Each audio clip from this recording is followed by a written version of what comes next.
you were leaving me, but you didn't tell me why.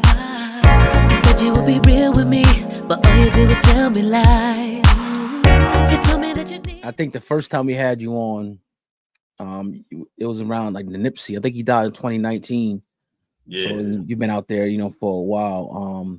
Let's jump into that briefly. What do you think about the outcome of that? Because we haven't even talked about the outcome, of that whole case. When we talked to you, it was like fresh. So what do you think about the outcome and how things turned out with Nipsey? Well, we all knew a lot of things were suspect about it. You know what I'm saying? In California, that's why I remember telling y'all back in the days. I wanted people to keep that stuff quiet because it wasn't. We knew the dude that they said did it wasn't. We knew it was an inside internal thing. You know what I'm saying? As soon as that happened to Nip, we got a phone. I got a phone call saying, "Hey, this what happened. Y'all don't worry about that. This on us." You know what I mean? Wow. So when it panned out in the end, it's like, oh, okay, yeah, Right. They handling it. And even now, like the Big U situation, he turned out, allegedly he turned out to be some shot caller and everything. How do you feel about that? Because there's nothing like being in the area, being from the area. Like we far away. We know nothing about Cali, nothing about the politics, nothing about what's going on. We just see from afar. So even that situation unfolding, the feds coming after him, are you surprised at all? Man, I look at everything from a monetary situation. No, I'm not surprised at all. The reason why I believe all this is happening, man, is because it's all a money play. It's gentrification, Like years ago, they bought all the gang leaders in, the OG guys in, specifically requesting only OGs. So we all sitting in this meeting, allegedly to stop gang violence. Fast forward the story, I blinked my eye. We didn't talk about gang violence. They just wanted to know who was who, what neighborhoods. And next thing you know, all them cats walk out of there with a nonprofit. You see what I'm saying? So to me, that was a play so that we can legally give you guys some money so y'all can help us with this gentrification. You feel me? Because out here you got Olympics coming up. You see what I'm saying? So by the time Olympics get here, it's gonna be a whole different city out here. You're gonna be like, what happened to the blacks? And they really diligently moving forward on that. Just like the Big U situation. If you guys can look up Google history, you go back to look at Venice Beach, California, a black city sitting on the beach next to Beverly Hills. They wanted that area. Here they come with gang injunctions. They start coming after the big U's of that neighborhood back then. And next thing you know, they raiding all these black folks' houses who don't even have kids. You know what I'm saying? They was just making it a point that we want y'all out of here, but we're going to use this gang stuff to get y'all out of this neighborhood. So now it's an all white city worth millions of dollars. You feel me? So to me, you got to look at it where Big U live. That's the wealthiest black community in America. Ladera Heights, Baldwin Hills, and View Park. That's the creme de la creme. You feel me? Of real estate, and they want that back. So to me, they was using him and cats like him to keep the real estate values down. You know what I'm saying? Talking about all the crime, because that stuff affects you when you start talking about appraisals and all that. Home values. So is he like a domino in a bigger play? Because, I mean, you have a lot of people out there and a lot of families and a lot of structure that are pretty well off and aren't just going to go ahead and let their homes and their establishment just go without a fight. So how are the people in the communities of these neighborhoods trying to combat what they see coming? Like you said, they do got a lot of, that is a very wealthy community. And them people saying, $5 million for my house ain't enough. I'm good. We don't want to sell it, no matter what you offer. We ain't going nowhere, So that's where you bring in your gang members. You know what I'm saying? They start home invasions and breaking and enterings, and then now that didn't work. So then they start bringing in the homeless people. You know what I'm saying? And parking, having them camp outside of affluent black neighborhoods. It's like a whole lot of plays they running on our neighborhoods to get us out of here. So the families, man, it's like, I see a lot of people. That's why I do a lot of consulting and coaching, because we got a lot of people complaining and going in there arguing, but they ain't using the right language. They don't know what to say. You know what I mean? They just getting angry ain't enough. Showing up to the meeting, to the community meeting ain't enough. You got to know what to say to get these people to move, because this is all a play they running, Right. Now, even so, what happened to the Marathon store over there? That was on Crenshaw and Slauson. Is that whole plaza shut down? Now, what happened with that? Yeah, they shut that whole thing down. I remember when that happened, they shot a video about me in that. We used that parking lot. And some people did a video about me, and we did that parking lot. When that thing first happened, I remember it was so many people in line to buy stuff. You got rappers jumping out, calling, "Can you take me down to the Marathon so we can do this?" And I'm like, dude, this is like $1 million a day situation. You know what I'm saying? And we talking about the most gentrified area of they want in America right now. And now we got all this light coming on it. Everybody on that corner was making buku dollars. You see what I'm saying? That whole time. And I said, this ain't gonna last for the folks getting mad and wanting to move. That's why you see now, oh, they moving it to the white neighborhoods. Say, oh, it's cool to move it to Hollywood. Put that in Hollywood. You know what I'm saying?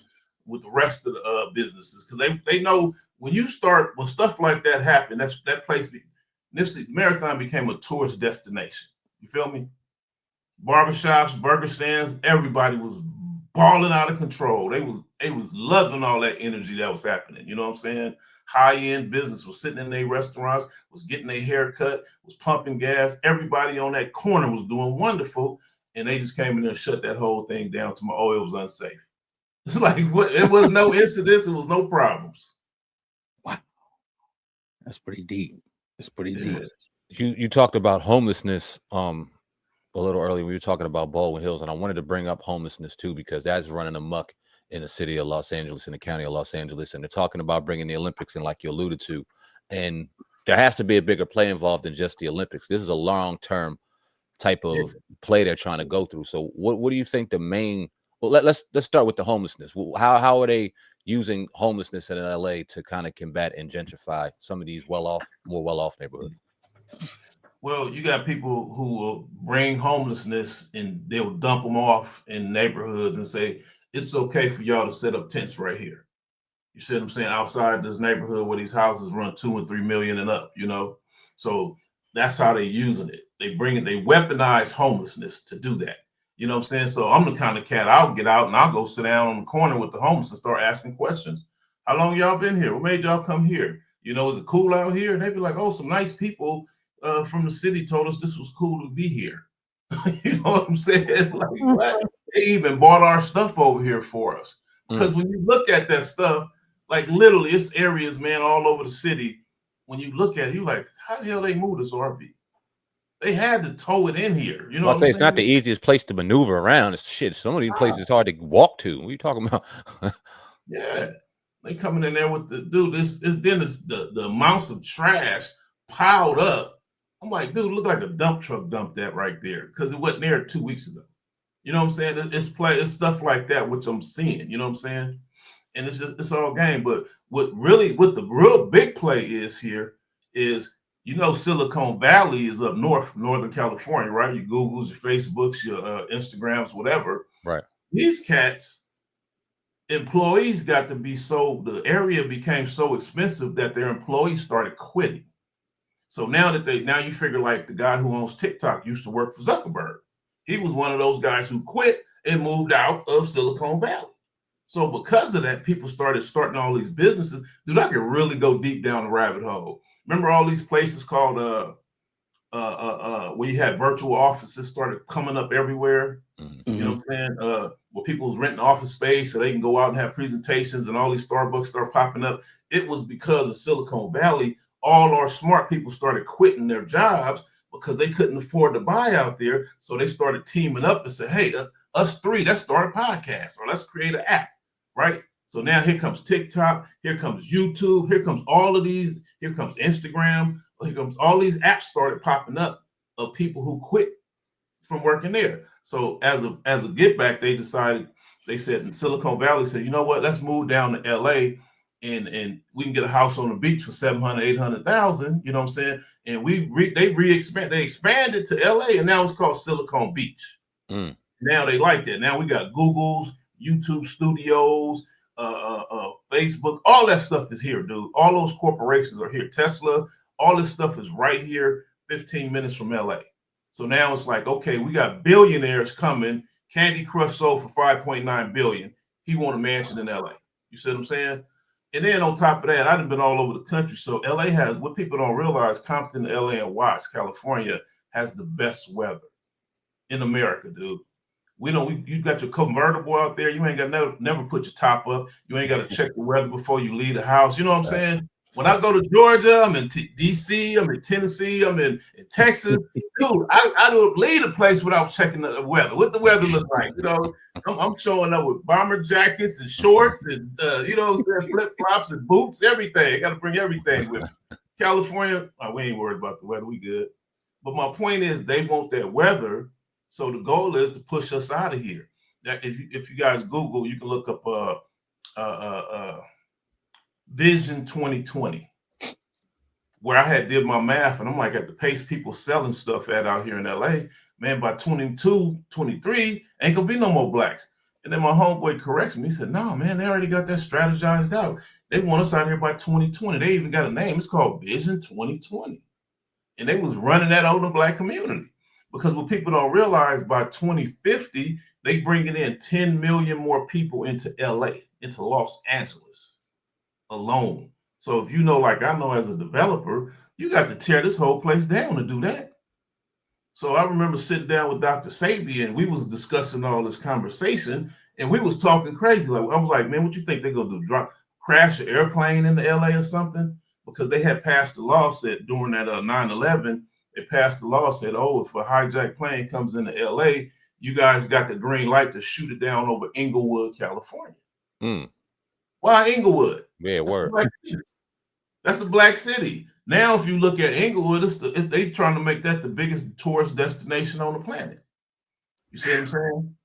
Wow. It's like, yeah, we got so many Rams Stadium, brand new, Chargers Stadium, brand new. You know what I'm saying? It's like, dude, they pressing all those businesses over there to get out of there. So the bigger play here is they kicking Hollywood out of California. That's why you see Tyler Perry got a studio, 50 Cent starting a studio in Louisiana. The boy Mackie play Captain America got a studio in Louisiana. Other brother dudes got studios in Las Vegas. They pushing all that out of here because they're the ones who own the celebrities is the ones that own all the prime real estate in LA. And they ain't got no money. That's old money. Now this new money is these tech gurus, these tech billionaires are saying, I want all these houses, give him 30 million, give him 50 million, give him 80 million, and bulldoze all that and build my $285 million house. You see what I'm saying? Built my $500 million house right here. So now that people don't want to leave, so they like, you know what, just burn them out. Right. That's why I wrote that book said disaster economics, trying to prepare people. Right. Now, when the wildfires were going on over there, you know, you've seen a lot of videos popping up, people saying there was in a lot of black, you know, cities and black neighborhoods. Yeah. Any truth to that? Could you expound on that a little bit? Yeah, you got Altadena's historically like another view park. Wealthy black people live up on top. It's all mountainside, view homes. You know what I'm saying? Altadena. Then you got Pasadena, very wealthy cities, old money cities. You know what I'm saying? And it's like, dude, they want them areas. So they went in there and just burnt them all out.